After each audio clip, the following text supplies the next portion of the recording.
and accessibility for people with disabilities. That's the website address on your screens right now. So please do go ahead and vote for the People's Choice category and do be a part of the Infrashakti Awards on this, the NDTV network.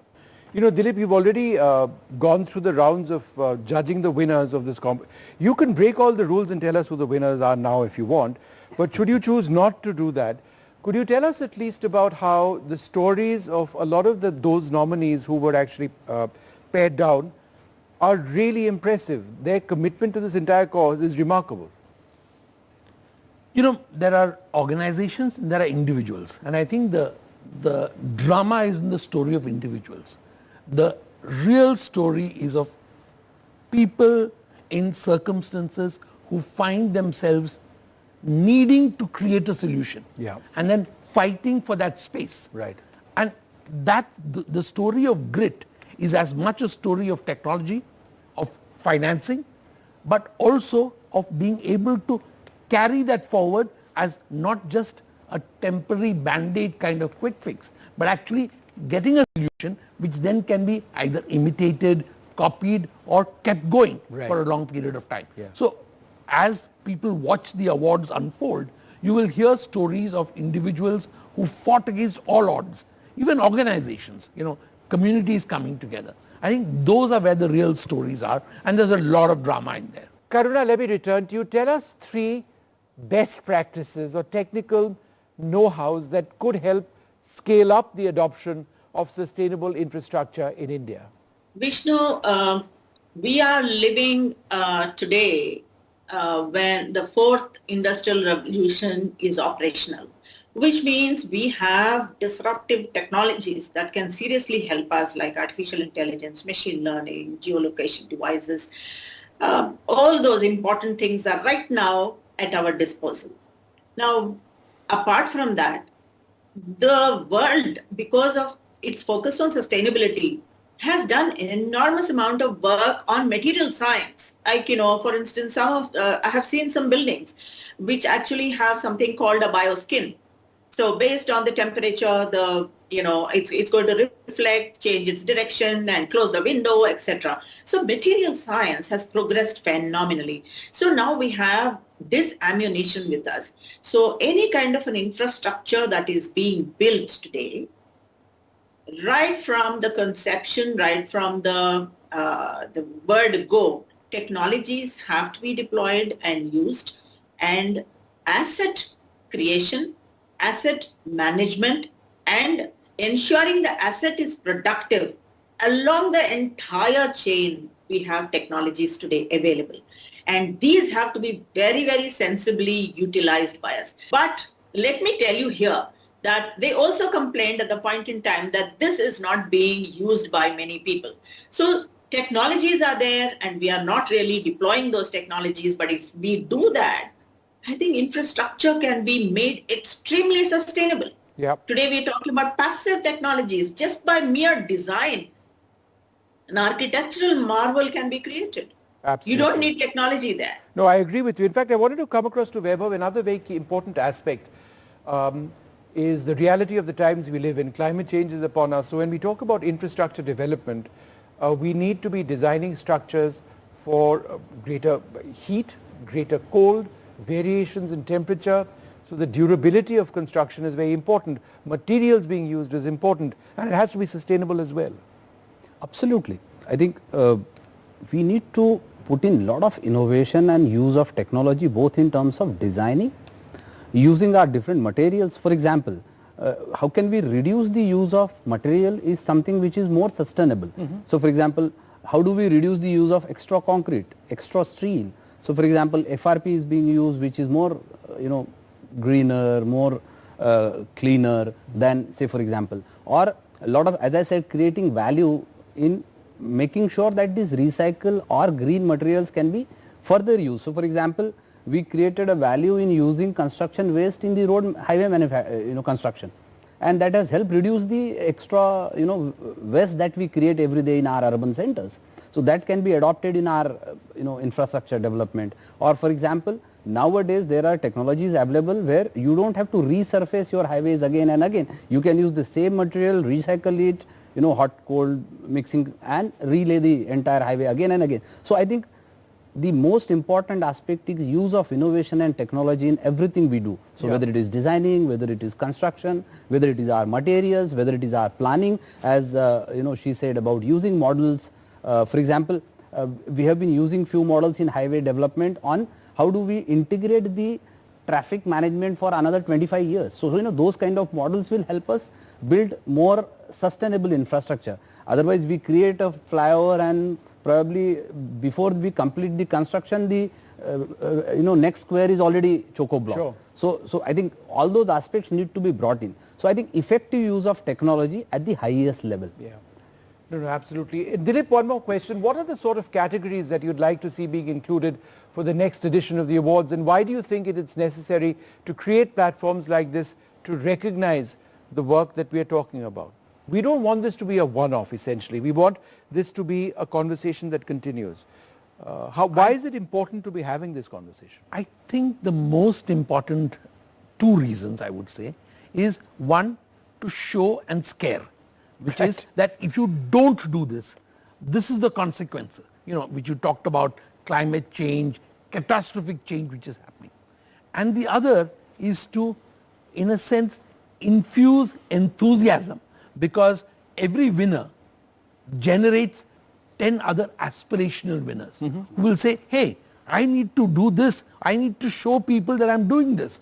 And I think that show and tell, which is the opposite of show and scare, provides inspiration. Meaning, because the Infravision Foundation is committed to this path, we believe that round one is just the start. That building block will inspire others to compete, to send us stuff, but it will also make those changes at the grassroots and at the supra-planning level where it matters. If you can do it, that's great. If you can't do it, this is the consequence. Well, I'd like to thank you all very much for being with us. As I said, this is just the start of a conversation which we want to be looking at, talking about a lot more. Keep watching NDTV for more on the Infrashakti campaign and the Infrashakti Awards, where we honor innovations and solutions that make our infrastructure sustainable and resilient and take us towards a genuinely Viksit Bharat.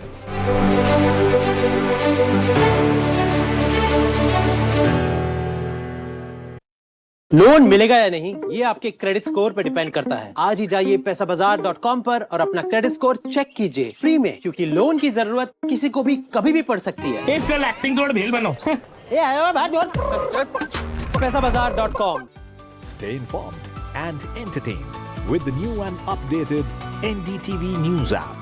You can watch all our channels live, listen to podcasts, read breaking and exclusive news from around the world and more. Download the NDTV app today and get access to the best journalism and storytelling on your smartphone or tablet. The NDTV app. News that matters to you. तो दोस्तों, ये है कोटा के best teachers Jitu भैया। हाँ या ना कुछ बोल भाई। जीतू भैया क्यों? जीतू सर क्यों नहीं? We are fondly known as Jeetu Bhaiya on this show, and that's how maybe everybody likes to call you these days as well. जो कैरेक्टर है बहुत ही फिक्शनल था, मैंने पढ़ाया भी है और मैं उस कोटा के कोचिंग इंस्टीट्यूट में पढ़ा हूँ जहाँ पे मैंने बहुत सारे टीचर्स देखे हैं, बट जीतू भैया का जो कैरेक्टर है वो काफी डिफरेंट है। पहले कहते हैं 11 लाख स्टूडेंट्स के साथ जेईई का एग्जाम दो और टॉप 1% में आओ, चलो ठीक है मान लिया, ठीक है नहीं, इससे भी आपका एडमिशन नहीं होगा, उसके साथ आपको बोर्ड से 75% लाने होंगे। ये कैसा 2 फैक्टर ऑथेंटिकेशन है बे इनका? जब मैंने पहला सीन पढ़ा तो मुझे फटाक से मेरी पहली चीज वही चीज याद आ गई कि यार ऐसा सेम मेरे साथ हुआ है। एक आखिरी बार जोर लगा दो और एडवांस में तोड़ फोड़ मचा दो। I am very happy to be included in the world of Kota because tremendous potential and strength that the youth of India represent, and I feel our storytelling has never included them before. Dream नहीं, M बोलो। Dream बस देखे जाते हैं, M achieve किया जाता है।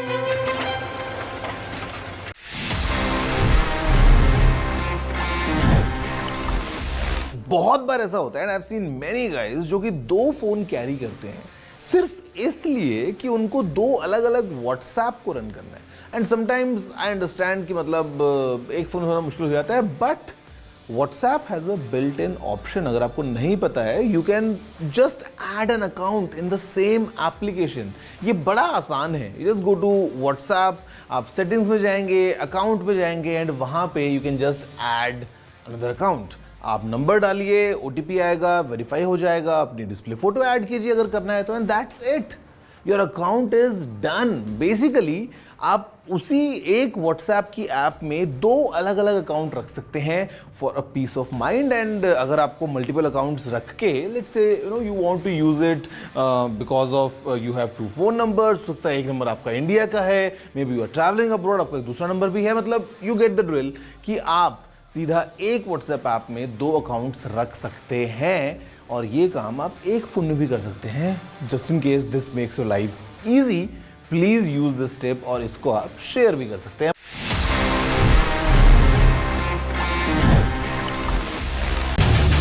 Get ready for the ride of your life.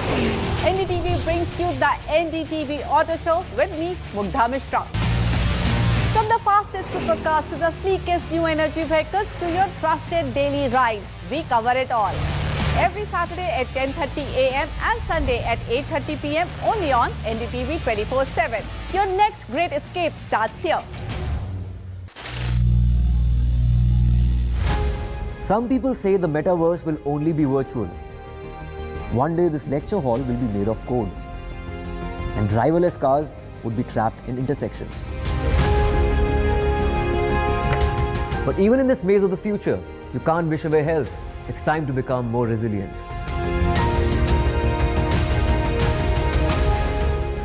10 years of Banega Swasth India, we have grown and achieved so many milestones.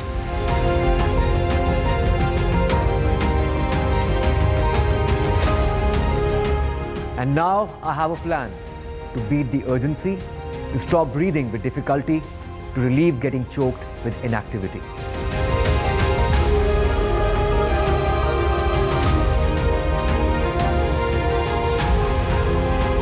Energize our government, our environment, our society.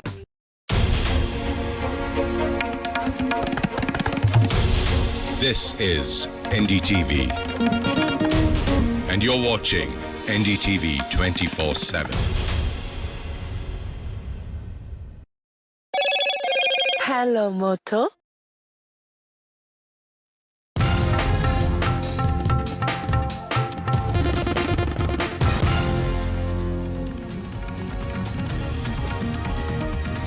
Finance Minister Nirmala Sitharaman chairs a key pre-budget meet. States seek special packages ahead of the July budget. This is Karnataka pushes for fair revenue sharing amid the fiscal injustice row. Buzz, of course, over tax relief ahead of the July budget. In the Tamil Nadu hooch tragedy, the BJP ups the ante against the MK Stalin government. The BJP holds protests across the city. Death toll rises to 50. The police arrest the key kingpin. The Bihar police cracks down on the NEET solver gang. The police detained 5 people linked to the NEET paper leak case. This is a police suspect linked to repeat offender Ravi Attri.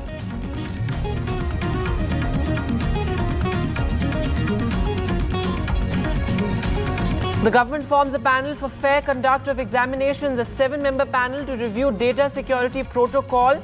The ex-ISRO chairman to head the panel of experts. This is the government's bid is to review the exam safety amid the National Testing Agency mess. Sheikh Hasina in Delhi for 2-day visit, and a diplomatically important visit by Sheikh Hasina. The Prime Minister holds key bilateral talks with the Bangladesh Prime Minister focus on digital connectivity and Teesta Water Sharing Pact.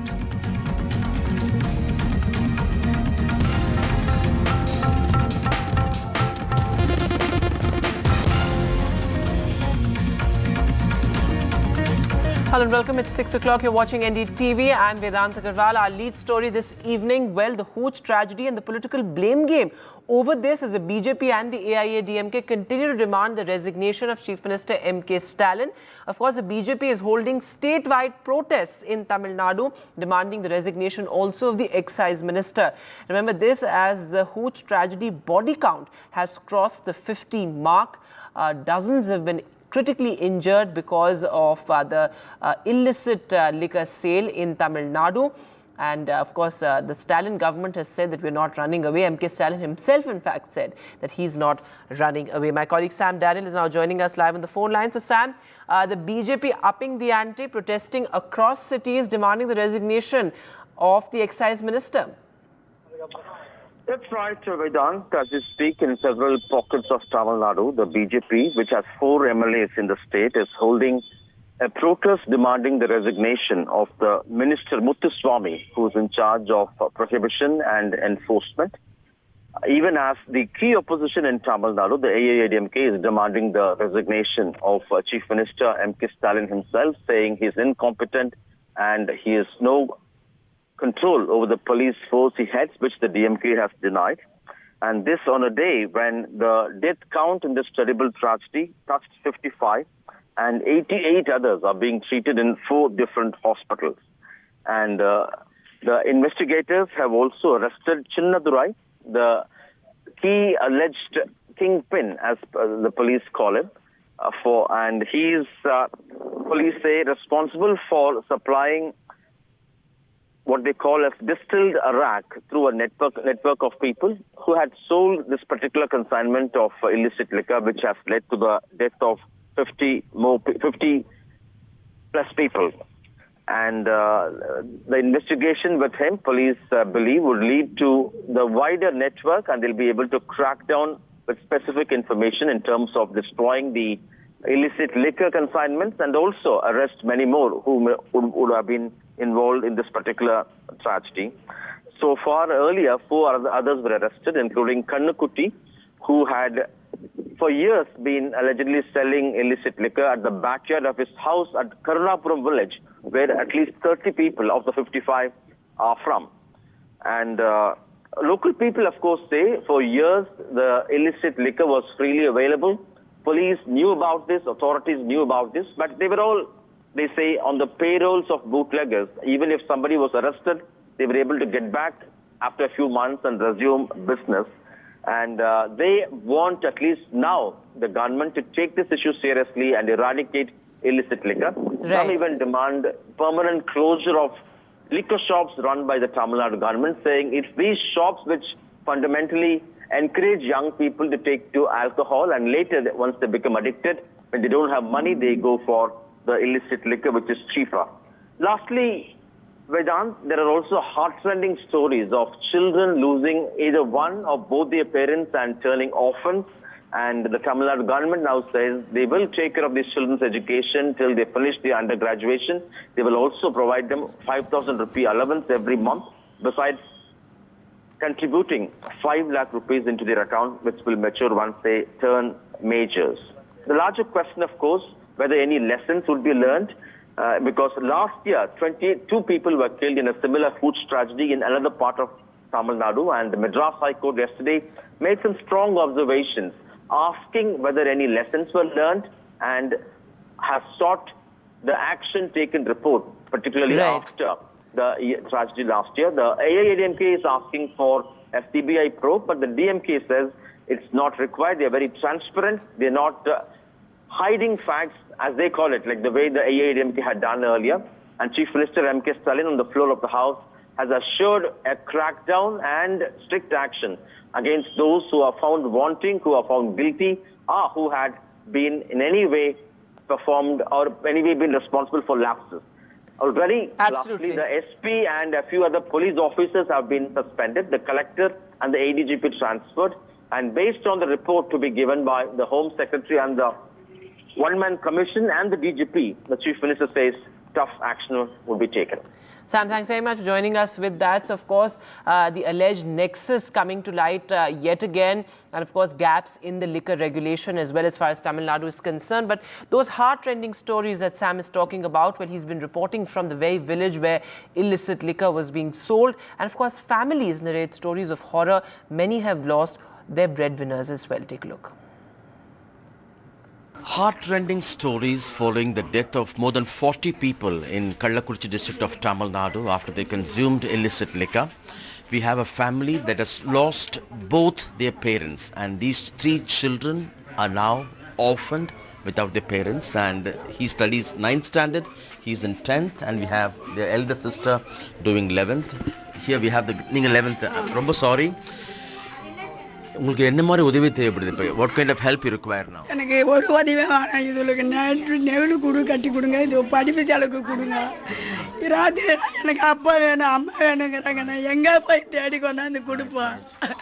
No money, we just require help to take care of the children. You're studying 11th standard now?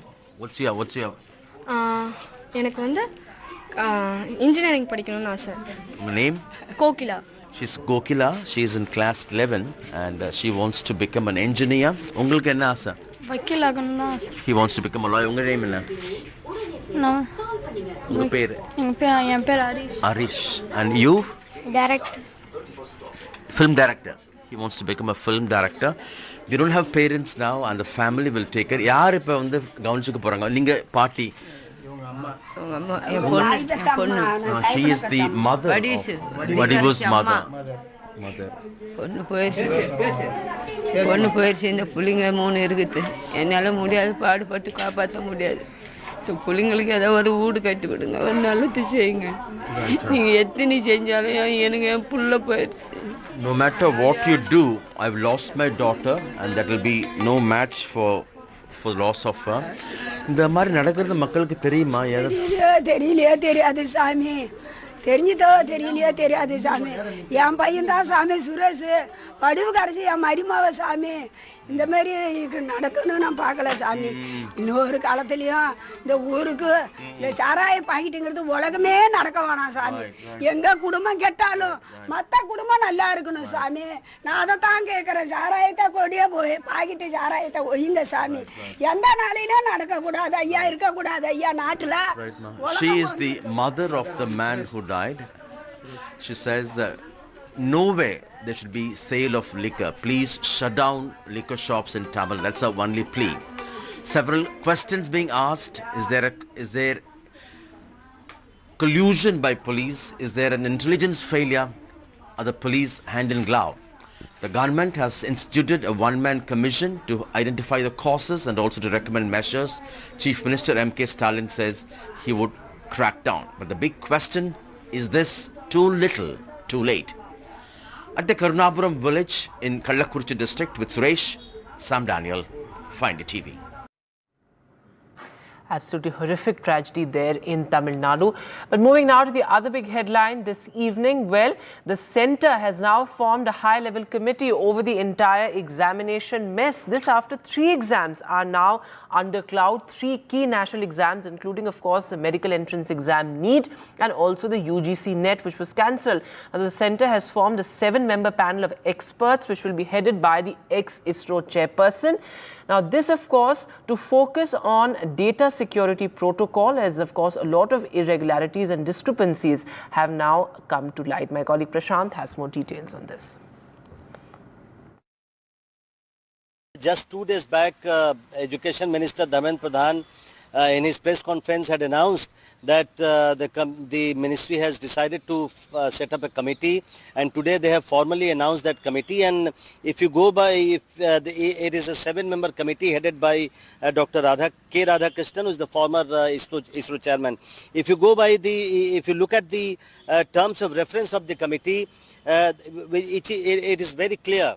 The first thing that the committee has been asked to do is to reform the National Testing Agency, NTA, which is now responsible for holding at least 25 examinations for various fields for recruitment and for admissions in many colleges. So NTA is currently holding about 25 exams. So the first thing that the committee has been entrusted with is to reform the NTA, and the committee has been asked to set up a standard operating procedure which NTA will be supposed to follow every time it conducts an examination. Secondly, data security, that's very important, as you rightly pointed out, that how to data security protocol to evaluate the existing data security processes and protocols of NTA. This is very important because many times we have seen that papers have been leaked through using internet and other social mediums. So how to secure the data protocol, that is also going to be one of the key terms of reference for the committee. So the government has now taken steps, one step further to ensure transparency in the examinations which are being conducted by NTA. But it's still a long way to go. This committee has been asked to submit its report within 2 months' time. So after that, it will be interesting to see how government proceeds with the report of the committee. And the focus now, of course, is on looking at an overhaul of the testing agency. Of course, it's Uttar Pradesh, the state with the maximum number of paper leaks, which is leading the way. In fact, Uttar Pradesh has now decided to unbundle or split or perhaps decentralize the testing agency, involve multiple testing agencies to handle competitive exams. Now, this, of course, comes after a series of paper leaks. In fact, remember, the key UP Police Constable exam paper was also leaked, and there was a lot of outrage and protest over that as well. The big question, can the centre and the National Testing Agency follow suit?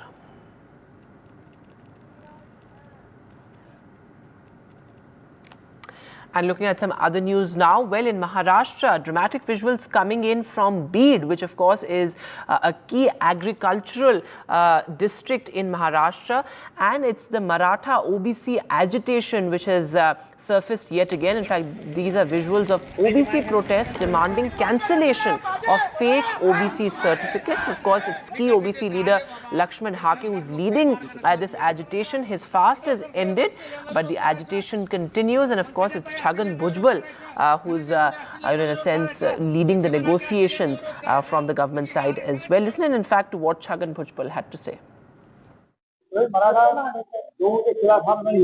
हम इतना ही चाहते हैं कि उनको अलग किया जाए, OBC को अलग जो है उसके हिस्से में ना आए और आपस में जो है झगड़ा नहीं चले और शांति रखे, शांति के साथ चर्चा करते हुए सारे सवाल हल किए जाते हैं.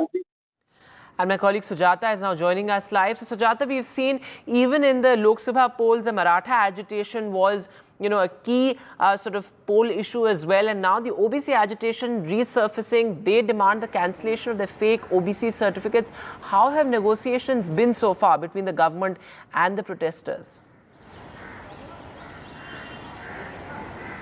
Well, certainly, and we see that now it was, the OBC protest that started, and the strike continued for 8 days, after which today Chhagan Bhujbal and other ministerial, from the cabinet, they did visit the Jalna and the Jalna location where the entire of this community is on a strike, and they did say and they demanded that they need an assurance that providing a quota to the Maratha community won't affect the OBC community. However, we saw that it was Chhagan Bhujbal who reassured Lakshman Hake as well as the other person that there would be no such affection to the OBC community, and also that there would be a sort of peace amongst both the communities in terms of reservation, whereas Lakshman Hake clearly demanded that any sort of reservation provided to the Maratha community should not affect the agrarian, that is the Kunbi community in terms of the OBC reservation, and also which makes them eligible for government job, and in that quota quota for other sort of government placements, after which today it was Chhagan Bhujbal along with other ministerial people who did visit there and assured the people of the OBC community that there would be no such lag, and also that the quota of the OBC would not affect the people, and they would further continue to ensure that the Mahayuti as well as the party works for the people of the OBC community, eventually leading to no such harm to the rights of the OBC. And today we saw that after 8 days of hunger strike, it was Lakshman Hake who called off his strike, stating that there would be no such strike being called unless and until any such action by the government that affects the OBC community would happen, and eventually leading to them sitting on a strike again. But until now, we see that the strike has been called off. Over to you. Sujata, thanks very much for joining us with that updates. Of course, this is a politically contentious issue as well, and of course, a law and order challenge for the Maharashtra police. With that, we'll take a short break now. News continues on the other side.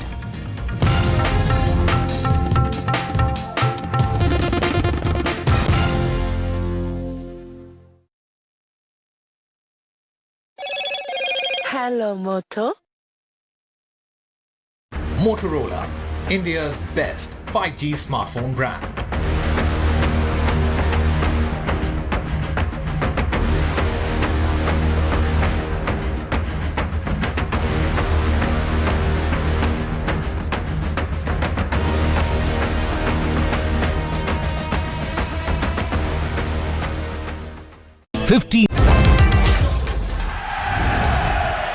Get the magic of the best working for you now. Link your payment cards once, collect rewards forever.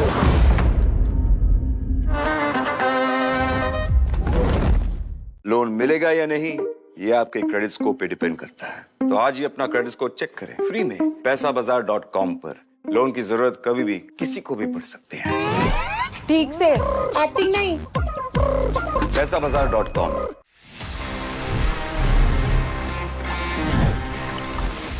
It's time for the favorite section जिसका मैं इंतजार करता हूं हमेशा। It's called Ask TG and यहाँ पे I answer all your questions. Let's see what we have for this week.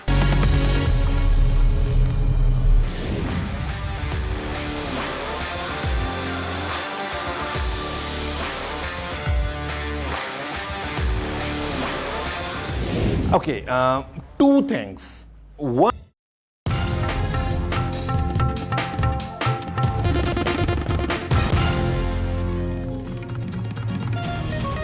welcome back. The latest on the Ruka Swami murder case. Well, the key accused, actor Darshan, a popular Kannada actor, in fact, has now been sent to 14 days in jail, 14 days judicial custody for actor Darshan and his aides who were, of course, involved in the alleged murder. In fact, shocking details had emerged of how Ruka Swami was brutally assaulted before the murder, and that shock and hemorrhage actually caused his death. So, of course, all those gory details emerging, and now actor Darshan 14 days in jail.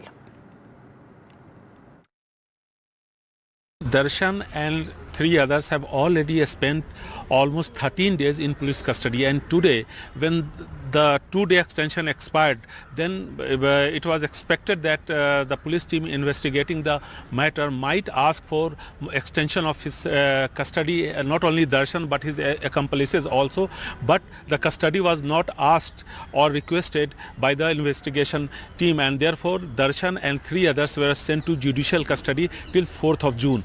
Darshan is accused number 2. Accused number 1 is Darshan's girlfriend Pavitra Gowda, who along with other 13 were sent to judicial custody a day before, means on Thursday. Now what police have been claiming that they have made a full proof case, and a few more steps have to be taken, and after that most probably it is expected that police would file the charge sheet very soon, and once the charge sheet is filed, then the story will be clear.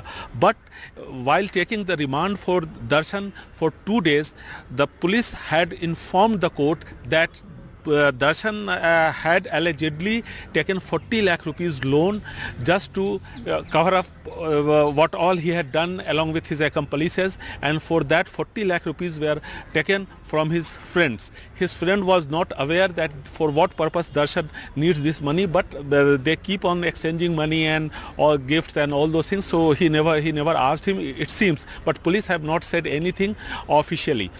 Later, after the interrogation of Darshan, out of 40 lakh rupees, 37 lakh rupees have been recovered from his house. This is one of the proofs that police have given to the magistrate, and on the basis of that he was granted, police team was granted 2 days more custody of Darshan that expired today. Not only that, police also informed the court that Darshan was robbed. His gold chain, his watch, his wallet, as well as his ring, everything was taken away from him, and all these goods were recovered from Raghavendra's house, who is the mastermind, it seems, for the kidnapping of Ruka Swami, and he was the henchman of Darshan as per the police version.